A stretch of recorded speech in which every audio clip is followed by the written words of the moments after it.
Fala, torcida vascaína, o tempo fechou de vez e o Pedrinho resolveu colocar as cartas na mesa.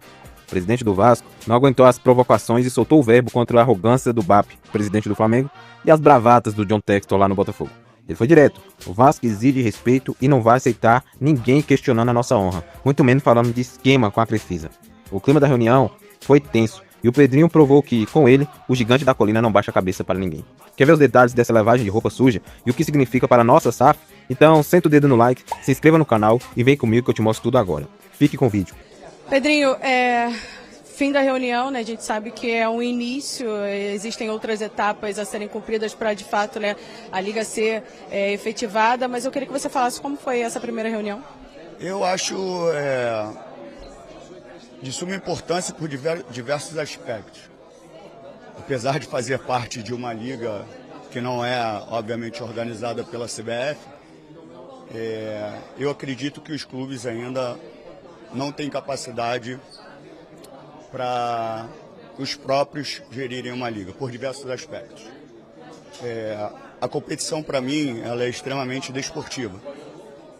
E aí, antes de concluir o meu raciocínio, a minha solidariedade ao presidente João Paulo do Botafogo, porque uma coisa é a rivalidade do campo e outra coisa é um problema institucional. E no momento mais importante da história do Vasco, onde nós tivemos um problema gravíssimo financeiro através de uma empresa do antigo sócio, eu não recebi uma ligação de nenhum clube prestando qualquer tipo de ajuda, não financeira, de qualquer tipo de ajuda pelo momento que a gente enfrentava. Pelo contrário, muitos clubes, através da Liga, que a Liga fez uma nota criticando a minha ação contra o antigo sócio. E recentemente, e aí eu estou falando da pessoa, não estou falando da instituição, o presidente do Flamengo, estou falando do presidente, não da instituição, sobre a sua prepotência e arrogância, ficou falando diversas vezes num tom que não me agrada, mas eu escutei calado para falar em algum momento. Quando eu pego um empréstimo com a Crefisa, e o empréstimo é feito porque o CDI era mais baixo, com isso eu pago menos, a preocupação dele não era o empréstimo. A preocupação dele, e de forma muito indireta, porque você pode ser direto no que você fala, e ele não foi direto, mas ele insinuou que eu pego o empréstimo no dia que eu perco o jogo para o Palmeiras de 3-0. Então ele está ali colocando em dúvida o meu caráter, o caráter do meu treinador e o caráter de um elenco de 30 jogadores. Então eu tenho que chegar para o meu treinador, falar que eu tenho que perder o jogo, o meu treinador tem que ser filha da mãe, como eu sou, falar para os jogadores, todos os jogadores também, sem caráter, para a gente perder um jogo de futebol, porque eu peguei um empréstimo de uma empresa que vive de empréstimo. Então, assim, como é que eu posso acreditar que uma liga vai funcionar sob o controle de pessoas que administram um clube? Não posso acreditar nisso. Você conseguiu falar isso na reunião de hoje? Não, isso foi debatido porque hoje foi uma apresentação da CBF para ela organizar uma liga. Então, o clube hoje, ele não tem mais... Os clubes hoje, para mim, de forma pessoal, eu sou muito verdadeiro, não me importo com a consequência dessa minha fala, eles não têm capacidade para gerir uma liga, por diversos aspectos. Primeiro é o que eu te falei, que a minha diferença desportiva é uma coisa. Eu posso ganhar ou perder do meu adversário. Eu posso gerir mais receitas que o meu adversário. E isso vai me dar a possibilidade de fazer um time mais forte que o meu adversário. Com isso, eu posso ganhar do meu adversário e a torcida comemorar e brincar com a torcida adversária. Isso é um ponto.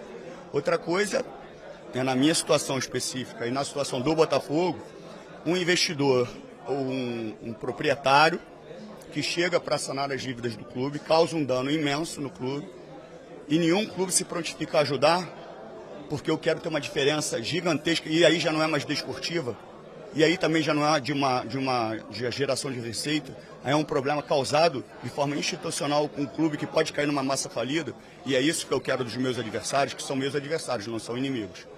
Isso é um ponto. Outro ponto é o ainda dono do Botafogo, o Textor, que qualquer comentário que ele tenha que falar sobre a situação do Botafogo, ele desrespeita o Vasco da Gama. E já não é a primeira vez. Então, ele tem que respeitar e muito o Vasco da Gama. Ele não sabe o que é o Vasco da Gama para ele brincar com certas frases. Eu tenho muito respeito ao Botafogo, a todos os outros clubes, e principalmente aos torcedores do Botafogo, que são crianças, adultos, idosos. Por isso, a minha solidariedade à instituição e ao João Paulo. Eu não sei o que vai acontecer com o Botafogo e não me interessa. Me interessa se João Paulo precisar de ajuda, se o Botafogo cair numa massa falida, se tiver qualquer dificuldade, eu me coloco à disposição para contribuir com o que eu puder, o jurídico, a forma que eu puder ajudar. E o posicionamento dele é um posicionamento de bravata, de gestores que muito tempo fizeram parte do futebol, com frases para causar um impacto, para agradar e fazer um carinho no torcedor, que não faz parte da minha gestão nem do meu caráter. Então que fique muito claro que o Textor tem que respeitar e muito o Vasco da Gama. Ele não vai brincar mais com o nome do Vasco da Gama da forma que ele está brincando. E por isso que eu acredito numa liga organizada por um órgão que é a CBF. Ponto. Porque a gente não tem um companheirismo entre os clubes. Isso é verdade, não tem. Porque no momento que eu mais precisei, ninguém me ajudou. Aí quando eu começo a me reestruturar, as pessoas querem saber quem é o presidente do Flamengo para saber com que eu pego o empréstimo, quem vai ser o meu investidor. Quem é ele? Ele não é o presidente da CBF. Por que ele quer se meter nisso? Mas essa arrogância, prepotência que ele tem, passa de todos os limites para a gente ter uma liga organizada pelos clubes. Por isso que o que a CBF fez hoje foi sensacional. Tem muitos aspectos, muitos tópicos que têm que ser debatidos, né, que tem que ser devolvidos para a CBF, para a gente construir melhor isso, mas a ideia foi sensacional, que foi até uma avaliação das próprias gestões anteriores da CBF. Né, de entender o que a gente precisa melhorar como futebol e o que a CBF precisa melhorar como